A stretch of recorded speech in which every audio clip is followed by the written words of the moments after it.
السلام علیکم پیارے دوستو، میرا نام رضا ہے اور آپ سب دیکھ رہے ہیں رضا کریشن۔ پیارے دوستو، جو واقعہ میں آج آپ کو سنانے والا ہوں وہ بڑا ہی عجیب ہے، بڑا ہی ایمان افروز ہے۔ دوستو، واقعہ ایسے شخص کا ہے جس کو اللہ تبارک و تعالی نے چڑیے کے ذریعے روزی پہنچائی، اور کس طرح سے مالک نے اس کے پیٹ کو بھرا، یہی واقعہ ہے۔ واقعے کے نام ہے اللہ تبارک و تعالی نے چڑیے کے ذریعے ایک شخص کو روزی پہنچائی۔ آئیے واقعہ کو سنتے ہیں۔ بسم اللہ الرحمن الرحیم۔ کسی زمانے کے اندر ایک بادشاہ جرار کرار رہا کرتا تھا، بڑا شوقین مزاج تھا۔ ایک دن اس کو شوق جاگا کہ میں شکار کرنے جاؤں گا، چنانچہ اس نے اپنے لشکر کو تیار کیا اور شکار کے لیے نکل گیا۔ جب وہ جنگل میں پہنچا نا تو ایک جگہ پڑاؤ لگا اور اسے بھوک لگی۔ شاہی دسترخوان لگ گیا، طرح طرح کے میوہ جات اس کے دسترخوان پر تھے۔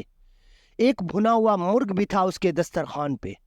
جیسے ہی اس نے چاہا نا کہ پہلے اس بھنا ہوا مرغ کو کھاؤں، اس نے ہاتھ بڑھایا ہی تھا کہ ایک باز آیا اور اس بھنے ہوئے مرغ کو لے کے اڑ گیا۔ بادشاہ تھا، اسے بڑا جلال آیا۔ اس نے کہا نہیں، میں یہی بنا ہوا مرغ کھاؤں گا، اور اپنے سپاہیوں کو دوڑایا۔ لشکر اس کے پیچھے پیچھے، باز ہوا میں اڑ رہا ہے اور لشکر گھوڑے سے اس کا پیچھا کر رہے ہیں۔ اڑتے اڑتے اڑتے باز ایک پہاڑی کے کھو میں چلا گیا۔ جیسے ہی باز پہاڑی کے کھو میں گیا نا، سپاہی گھوڑے سے اترے اور اس پہاڑ کے کھو تک، غار تک پہنچے۔ جب غار کے پاس پہنچے نا تو بڑا ہی عجیب واقعہ دیکھا۔ ایک شخص اور ایک کھچر بندھا ہوا ہے، اور یہ باز مرغ کا گوشت نوچ نوچ کے اس شخص کے منہ میں ڈال رہا ہے۔ یہ دیکھ کر کے سپاہی بڑے حیران ہوئے۔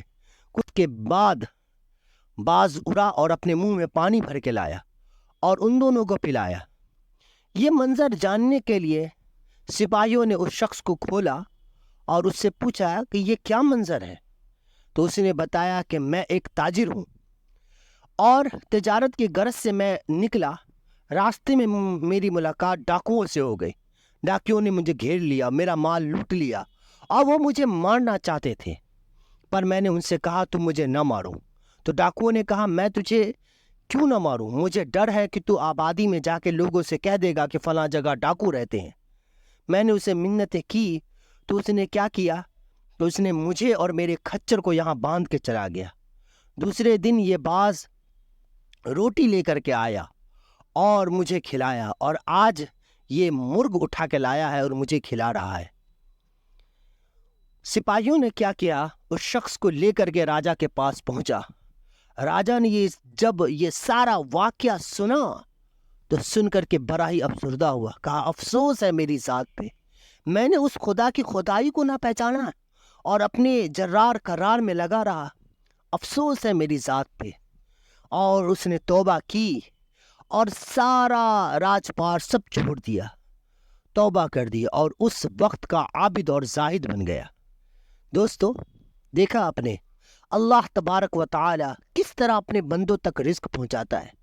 جو رزق اس کے مقدر میں اس نے لکھ دیا ہے وہ اسے ضرور کھلائے گا، اور کیسے کھلائے گا عقل حیران نہیں ہو جاتی؟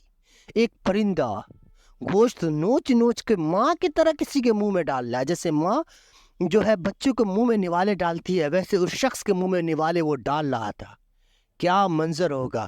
کیا میرے رب کی قدرت ہے! اللہ اکبر۔ ہم سب بھی اس بات کے لیے فکر مند ہوتے ہیں کہ ہماری روزی کیسے ملے گی، کیا ملے گی۔ جو روزی ہمارے رب نے ہمارے لیے لکھ رکھی ہے نا، وہ ہمیں مل کے رہے گی۔ اللہ تبارک و تعالی قرآن میں فرماتا ہے وَمَن يَتَّقِ اللَّهَ يَجْعَل لَّهُ مَخْرَجًا وَيَرْزُقْهُ مِنْ حَيْثُ لَا يَحْتَسِبُ۔ جو اللہ سے ڈرتا ہے نا، اللہ تعالیٰ اس کے لیے پریشانی سے نکلنے کا راستہ عطا فرماتا ہے، اور ایسی جگہ سے اسے رزق عطا کرتا ہے جس کے بارے میں اس نے کبھی گمان بھی نہ کیا ہو۔ دوستو، ایسے ہی واقعات کو سننے کے لیے چینل کو سبسکرائب کریں، لائک کریں، کمنٹ کریں۔ اللہ حافظ پیارے دوستو۔